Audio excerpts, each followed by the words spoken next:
Tatakbo raw ho siyang presidente, sabi nung tatay. Ito naman ho ang sasabihin ko dyan.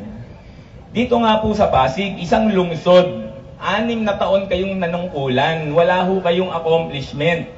Pag tumakbo kayong presidente, 6 na taon din lang ho ay binibigay ng konstitusyon sa inyo para maglingkod. Buong Pilipinas ang paglilingkuran nyo, hindi lang po Pasig. Saan ho nyo dadalhin ang bansa natin? So, ano man ho ang gawin po inyong paggawa ng mga propaganda, ito ang sasabihin ko sa inyo, hindi ho ako hihinto dahil kailangan po na marinig ng mga Pasigenyo ang aking mensahe. Pansinin po ninyo, lahat na lang po pinuna sa akin, pati pantalong kong masikip. Pati yung paraan ko ng pag-upo. Pero yung mensahe ko po, na sa nagdaang 6 na taon wala pong accomplishment ang ating pong mayor, hindi po nila masalungat. Kailangan pong dalawang bagay. Magpaliwanag at humingi ng dispensa sa mga nasaktan. Ha? Lumaban po ako sa mga Eusebio noong 2016. Hindi ho ako napansagan na mayabang, hambog, at bastos. Ngayon lang, talagang yung makinarya nila, napakabigat kalaban. Talagang gusto hong itikom ho ang bibig ko eh. Kayo po, mga taga-Sagad, kilala nyo na po ako, di po ba? Yes! 15 taon na po tayong magkakasama sa politika. Tatanungin ko po kayo, ako ho ba ay naging bastos sa inyo? Yes! Nakakita ho ba kayo ng kabastusan sa aking pakikitungo sa inyo? Yes! Pero sa social media, ako na ho ang pinakabastos sa lahat ng bastos. Mama. Kung may ranggo ang mga bastos, 5-star general po ako. So sana po, sa mga kapwa ko Pasigenyo, ang biro ay manatiling biro. Di mo ba? At ang seryosong bagay, huwag mong haluan ng biro. Kaya lang naman po ako nagalit, at aaminin ko nagalit ako kasi yun yung ginawa kay Ate Sara sa harapan po namin. Never po akong nagpakita ng kawalan ng pagiging maginoo. Kahit ang mga staff ko po, typical po, puro lalaki. Isa lang ho ang kasama kong babae. Nung araw, isa lang ang kasama kong babae, si Jaja. Nasa si Jaja? Ha? Nagdadayat ba? Jaja, magpakita ka lang. Para hindi ka pagselosan. Asawa ni Ewing na batch ko. Ngayon, kasama ni Atty. Tantan dahil kabisado na po nila ang District 1. Gusto ko pong manalo rin ang kaibigan kong abogado dahil kailangan na ho ng Pasigenyo ng abogadong konsihal. Yan, pakita ka lang, Jaja. Yan. Yan ho ang staff ng...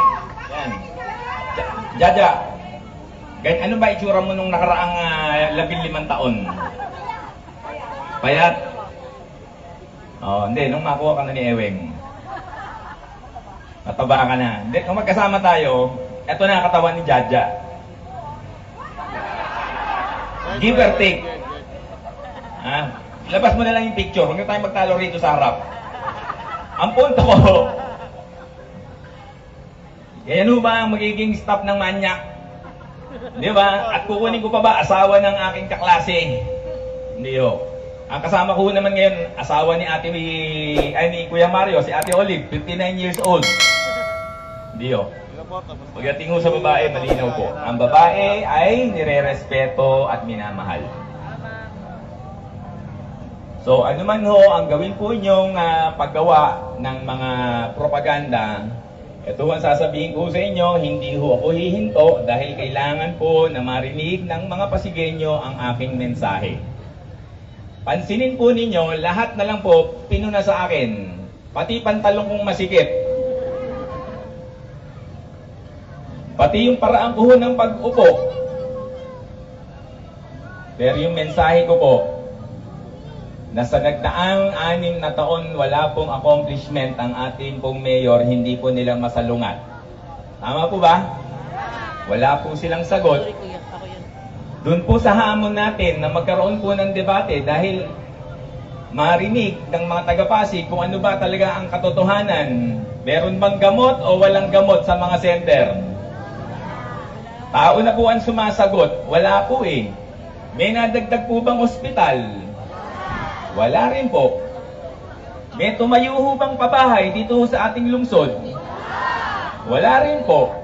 Samantalang si Mayor Isko Moreno, 3 taon din umupo, 2019 hanggang 2022 bago siya tumakbong presidente, 6 ang naipatayong pabahay po sa Maynila para sa mahihirap. Pandemic din po yun, pero may nagawa. At ang alam ko pa po, sa Maynila, nung bumaba po si ERAP, zero balance po ang pondo. Dito sa Pasig, nung bumaba po si Mayor Bobby, 14 bilyones po ang naiwang pondo para sa mga taga-Pasig. Imagine nyo kung walang iniwang pondong ganong kalaki si Mayor Bobby, baka ho nung nagdaang pandemic, hindi rin ho tayo nakapagbigay ng ayuda sa mga Pasigenyo. Sa mga kalaban po namin, ito po mensahe ko. Huwag nyo po akong siraan, sagutin nyo po yung issue. Kasi kahit sirain nyo po ako, hindi ho nyo sasagutin yung issue, hindi ho titino ang Pasig. Di po ba? Kesa sirain nyo po ako, buuin nyo po yung serbisyo nyo, mas matutuwa po ang mga Pasigenyo. Tatakbo raw ho siyang presidente, sabi nung tatay. Ito naman ho ang sasabihin ko dyan. Dito nga po sa Pasig, isang lungsod, 6 na taon kayong nanungkulan, wala ho kayong accomplishment. Pag tumakbo kayong presidente, 6 na taon din lang ho ay binibigay ng konstitusyon sa inyo para maglingkod. Buong Pilipinas ang paglilingkuran nyo, hindi lang po Pasig. Saan ho nyo dadalhin ang bansa natin? Yan ho ang tanong, naiiwanan ko ho sa inyo.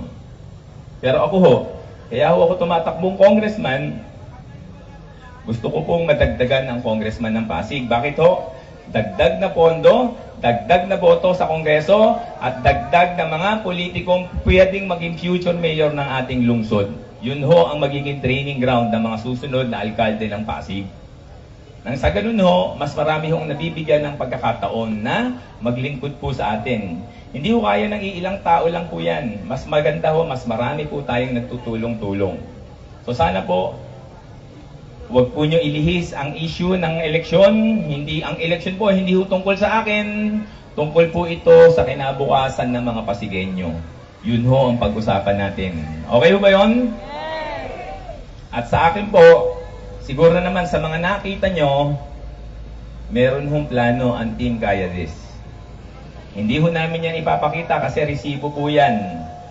Diba? Laging bukas ang mga kamera. At pansinin po nyo, talaga hong kami ho ang nagsasabi ng totoo. Bakit? Hindi po kami nagpapaawat ng mga nagre-record. Pansinin nyo, sa kanilang caucus, wala ho tayong masyadong naririnig. Napabash na nga ho ako dahil sa mga biro. Pero dahil ho dyan, nag-isip na lang ho ako ng bagong biro, papalitan ko na lang. Testing ko ho ngayong hapon. Tingnan ko kung tatawa ho kayo. Ano ho ang tawag nyo sa singgit na maputi? Ha? Chinito. Ano ang tawag nyo sa singgit na maitim? Prinito. Prinito, umitim eh. Naiwan sa kalan. Ayan.